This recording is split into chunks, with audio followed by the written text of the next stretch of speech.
Alors, dans cet exercice, nous allons voir comment éviter la collision entre deux gaines, hein, qui est ici matérialisée par ce réseau violet d'extraction qui percute ce réseau vert de soufflage. Donc, pour procéder à cette modification, nous allons utiliser la méthode d'édition dans un point de vue. Donc, nous allons commencer par sélectionner tous les éléments qu'on va vouloir voir apparaître dans ce point de vue. Donc j'ai bien pris soin ici de sélectionner les limites latérales de ma coupe pour lui donner plus d'éléments de compréhension. Ensuite, une fois que j'ai sélectionné ces pièces, je vais lui demander ici l'isolement de ces pièces dans une élévation. Je vais ensuite positionner mon regard et automatiquement AutoCAD Map me sélectionnera les limites des objets que j'ai sélectionnés. Ainsi, il va me permettre tout de suite de monter une coupe de travail dans l'écran de gauche que l'on voit ici représentée en isométrie dans la vue de droite.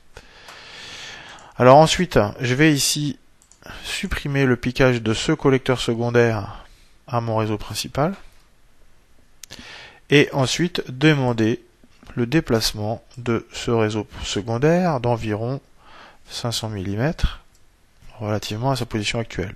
On constate que bien sûr, comme j'ai utilisé le mode de sélection et de déplacement du logiciel, je n'ai pas ici modifié l'altimétrie de mes réseaux, de mes diffuseurs. Hein, simplement, il y a eu un étirement du collecteur général.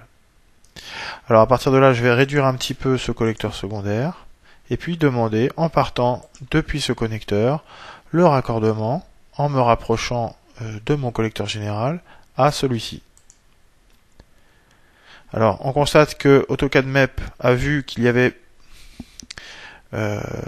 plusieurs objets qui pouvaient être sélectionnables depuis ce point de vue, et il me dit ici me demande ici de sélectionner la pièce en surbrillance pour le raccord. Alors, comme il n'y en a aucune, eh bien, je passe à l'option suivant, suivant, suivant, suivant, jusqu'à trouver la pièce qui sera raccord. Donc ici, il a bien vu le tronçon.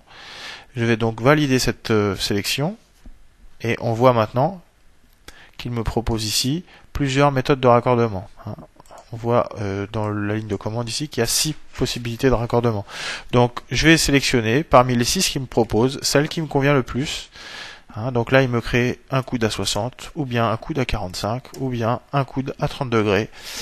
Donc, ayant sélectionné cette position qui me paraît convenable, je vais maintenant accepter la proposition qui m'est faite.